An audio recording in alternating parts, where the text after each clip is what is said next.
Hey, welcome back to my channel, and if you're new here, then welcome. My name is Maddie, and today I'll be doing the mid-year book freakout tag.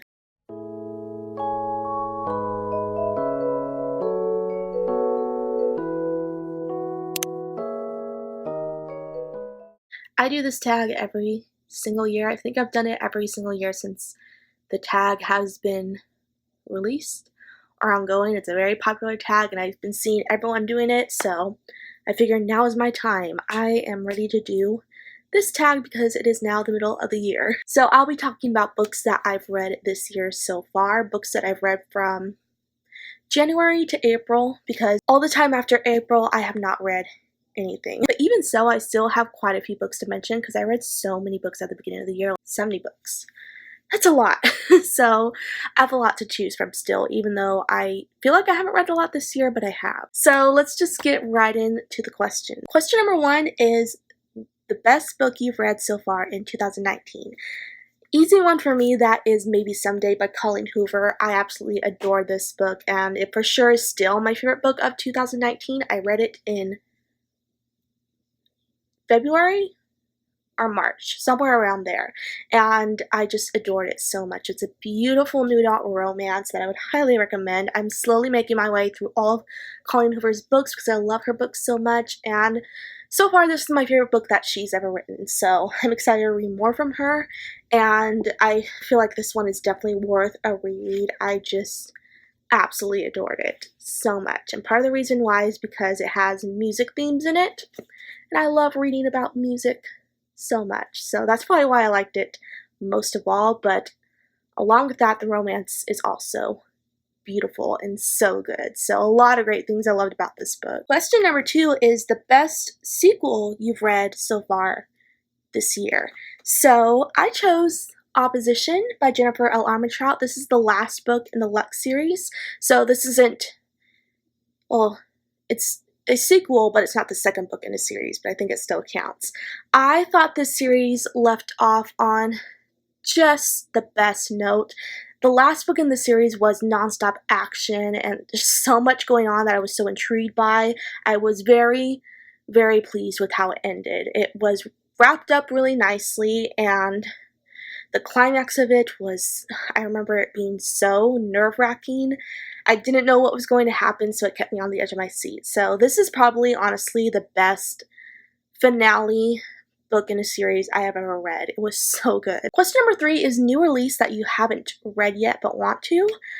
I picked Storm and Fury by Jennifer L. Armentrout. This is a spin-off book to I think it's called the Dark Element series, which I have not read that series yet, so I want to read it before I read Storm and Fury.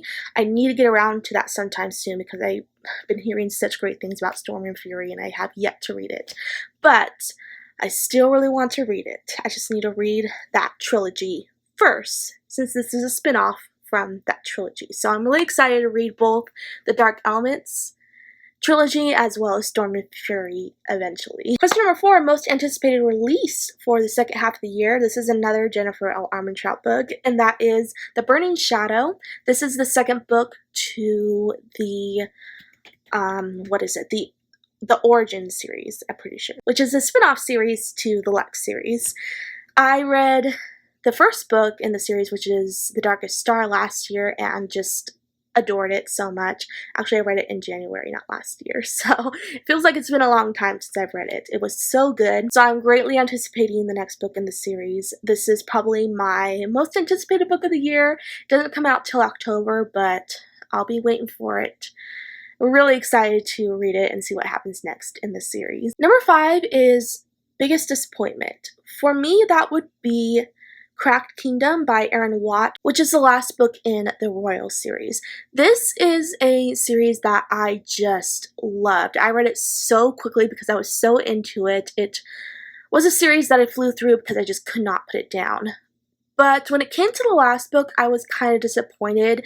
The way the plot went, it went in a really weird direction that I wasn't into. It just didn't sit right with me, so I was really disappointed in it because of that. I think it had the potential to be so much better, but it just went downhill, and it sucks because it being the last book in the series, you want the last book in the series to be great because you spent all this time with the previous books, putting so much of your time into them and ending up loving them only to get to the last book and just be disappointed. So the last book kind of ruined the series for me.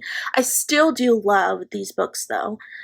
I just wish the last book would have been better. So that was a disappointment. Number 6 is Biggest Surprise. So I am going with Girls of Paper and Fire. This is a fantasy book that I picked up on a whim because I was reading it during I think it was a readathon, and this was like the group book. So I decided to pick it up because of that. I hadn't initially planned to pick it up, but because it was the group book choice, I did. And I really ended up enjoying it. When it comes to fantasy books, it's really hard for me to get into them, so I wasn't sure if this was going to be the book for me, but I completely fell in love with it. I love the characters, I love the story. I'm really excited for the next book to come out because I want to see how the rest of the series progresses. So that is another release this year. I think the second book comes out this year.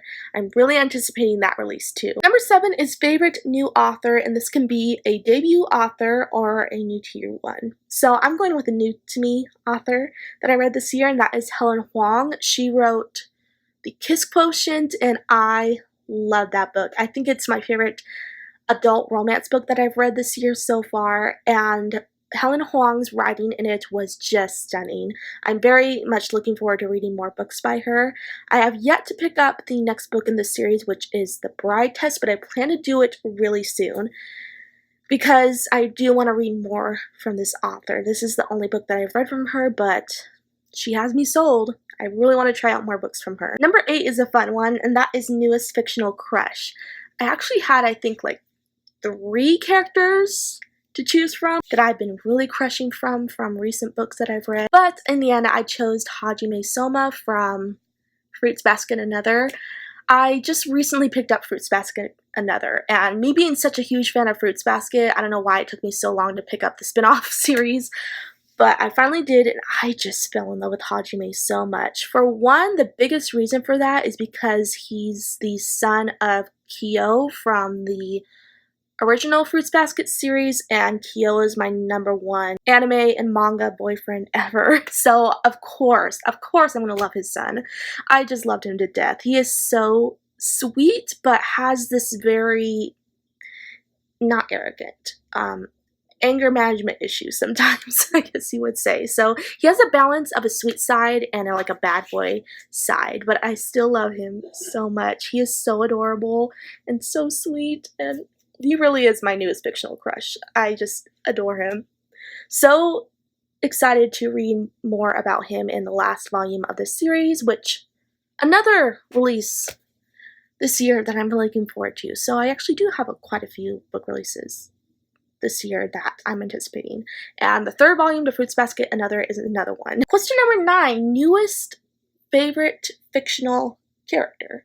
I said that very weird. Newest favorite character.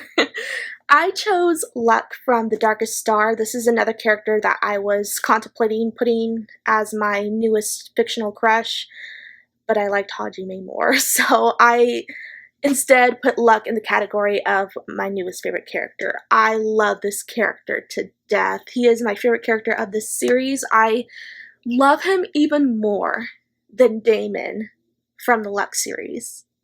And I love Damon a lot, but Luck just, oh, he has my heart. He just has this really unique personality. He's kind, but he can be so much of a smart aleck that it makes him come off as really comedic, and he's super intelligent. There's just so many qualities about him that make him so unique to me. Really, I've never, or at least I haven't read a character like this in a while, so I enjoyed his character a lot, and I think he'll remain a favorite for me for a long time. Question number 10, a book that made you cry. So the book that made me cry the most that I read this year is Hopeless by Colleen Hoover. This book, oh, it just made me ugly sob. I'm not even kidding. Throughout the last 100 pages of this book, I was just in tears. I'm pretty sure there are tear stains in this book because I could not stop crying. The ending to it was so emotional, constantly hit me in the feels. It was so sad, but at the same time, I also cried happy tears. Oh, it was just such a good book. Another one of my favorites this year. I only like Maybe Someday just a little bit more than this one. Hopeless was just so good, and before you go into it, expect to get some tears out of it, because I certainly did. Number 11, book that made you happy. So I chose How to Love by Katie Cotugno. This is one of the most recent books I read. I did read it in April, and I love this one. It made me so happy from beginning to end. I feel like this book has so much hope, and it tackles the theme of rebuilding relationships and falling in love again, since this is a second chance romance, and just seeing these characters so happy and learning to forgive each other and be happy together was so cool to see, and it made me happy as well. So I love this one so much. Another favorite from this year, definitely. Number 12, most beautiful book you've bought so far this year or received. So I have maybe bought like maybe 5 books this year so far. I have not bought a lot of books, and the books that I have bought don't have amazing covers to where I can say like this is the best cover of this year. So I ended up choosing a book that I currently have picked out from the library, since that's kind of like buying, but it's borrowing, so I thought it fit this question pretty well. So I chose Twinkle Stars by Natsuki Takiya. This manga series has very simple covers, but I really love Natsuki Takiya's art style, so just seeing these covers, and they're just so pretty, and sometimes I even like to put them on display just so I can look at them. So I really like this one. I also like the color scheme and the stars. It's just so pretty, so pretty. I wish I owned these like permanently so I can just display them. And question number 13, last one. What books do you need to read by the end of the year? So I'm going with a series that I'm hoping to finish by the end of the year, and that is the Black Dagger Brotherhood series by J.R. Ward. I have read the first 2 books, and there's like 18 books in the series. It's going to be a challenge to finish this series by the end of the year, but I might be able to do that. I just need to get onto book 3. It's been so long since I've gotten back into this series, so I need to start on it soon because I'm loving this one. It has to do with vampires, and it's just so good. So good. So I'm really looking forward to getting back into this book, hopefully really soon. Alright, so that was all of the questions. I hope you guys enjoyed the tag. If you have not done this tag yet and you want to do it, then consider yourself tagged. It's definitely a fun one that you should join in on. So with that said, I'll go. I hope you guys enjoyed the video once again, and if you did, be sure to like, comment, and subscribe down below for more bookish related videos and anime videos, and I'll be back really soon. Bye!